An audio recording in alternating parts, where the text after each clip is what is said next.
The next point of this chapter is, it is a very simple 2 marks MCQ, 2 marks numerical.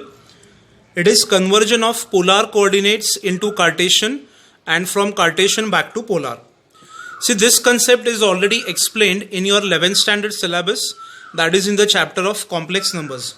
हम लोग ने complex number में क्या study किया था? I'll show you the diagrammatical representation. Assume that if we have a Cartesian coordinate system, x, origin and y. If I take any point P whose coordinates are x, y, which is anywhere in the quadrant, which is anywhere on the axis, it depends upon the question given. Considering a point P, x, y in the plane, first of all, I'll drop a perpendicular from that point. This is perpendicular PM.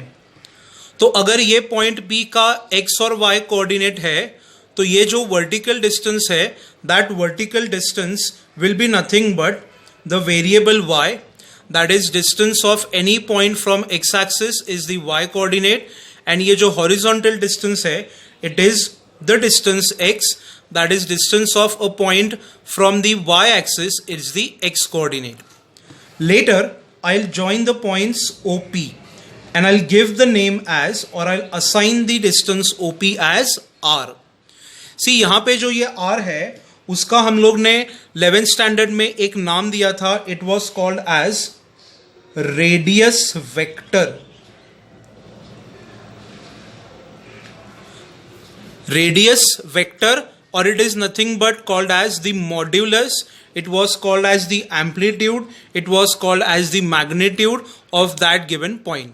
So इसके बहुत सारे नाम हैं, but ये chapter में, ये trigonometric functions के chapter में these names are totally immaterial, हमें उससे कोई लेना देना नहीं है. बाद में next assumption is the radius, that is the length OP or the segment OP makes an angle of theta radians. हमें कंपल्सरीली ये एंगल किस में लेना है? रेडियंस में. Makes an angle of theta radians with the positive x axis. तो मुझे अभी क्या करना है, ये जो पॉइंट एक्स और वाई के फॉर्म में है, उसका conversion I have to do it in the form of r and theta, and that r and theta represents the polar coordinate of the Cartesian form P x comma Y.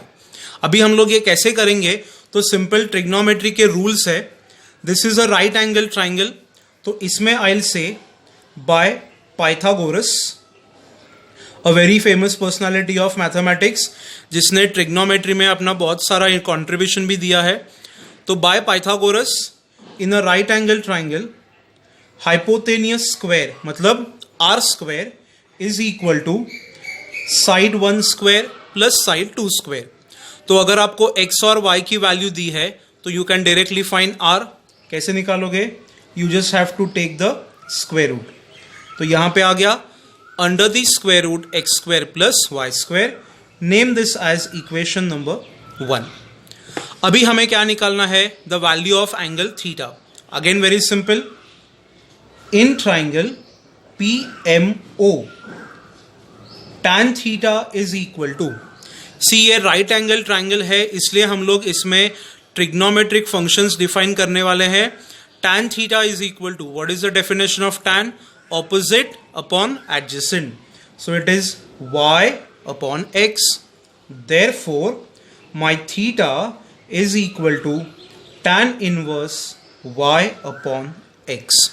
मतलब मान लो अगर यहाँ पे value है 1/√3, तो theta is equal to tan inverse 1/√3, और हमें tan के वैल्यूज पता है.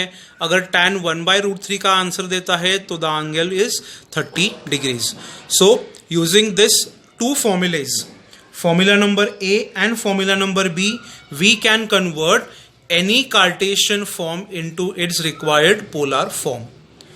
अभी मान लो मुझे r और थीटा का वैल्यू दिया है, and if they ask me to find x or y, so how do I do that?